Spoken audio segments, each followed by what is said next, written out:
cette innovation, le Sénégal franchit une étape majeure dans la mobilisation de ses ressources internes. Pour la première fois, le pays lance un diaspora bond destiné à impliquer directement ses ressortissants établis à l'étranger dans le fonctionnement de son développement économique et social.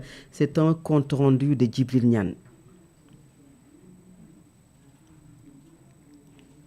Première au Sénégal, le diaspora bond lancé ce jeudi à Dakar est une stratégie de mobilisation des ressources qui implique directement les ressortissants sénégalais établis à l'étranger. Dans le financement du développement économique et social, cette initiative rentre en droite ligne dans le cadre du 3e appel à l'épargne. Avec cette innovation, l'État veut trouver davantage de ressources afin de remplir ses obligations. Le Premier ministre Ousmane Sonko à Milan avait insisté sur la nécessité pour les Sénégalais de l'extérieur dotés d'un pouvoir d'achat plus élevé de prendre toute leur part dans cette nouvelle dynamique. Le diaspora bond est un instrument sécurisé et rémunérateur, comme l'a rappelé le ministre des Finances et du Budget. Selon Cheikh Diba, il s'agit d'un mode de financement fiable qui peut atteindre un montant d'$1 milliard à des taux intéressants. Ainsi, à travers ce nouvel outil, le gouvernement entend transformer la diaspora en un véritable pilier de la croissance nationale. En plus des transferts familiaux, il s'agit donc de participer directement et de façon durable au financement public et aux projets stratégiques. Avec ce lancement, le diaspora bond est présenté au public comme un instrument sécurisé, rentable et surtout patriotique.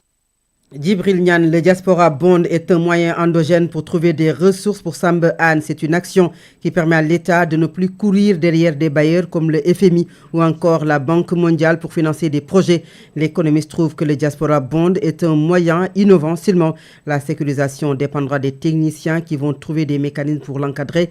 Nous l'écoutons au micro de Samba Ardoba. Le Sénégal est arrivé à un moment avec la dette là qu'on a eue et qui a fait que FMI, les institutions sur lesquelles on devait se baser pour financer notre économie, ont mis pause à tout cela. De tout ce qu'on a vu, aujourd'hui, cette dette cachée est confirmée, n'est-ce pas? Alors, le temps qu'ils viennent, il fallait trouver des moyens innovants pour pouvoir aujourd'hui les contourner. Et c'est ça qui a amené à ce gouvernement à aller vers ce qu'on appelle ces moyens-là que sont le diaspora bond. Maintenant, la sécurisation, c'est comment aujourd'hui, techniquement, on va le faire pour que ça, c'est l'œuvre des techniciens.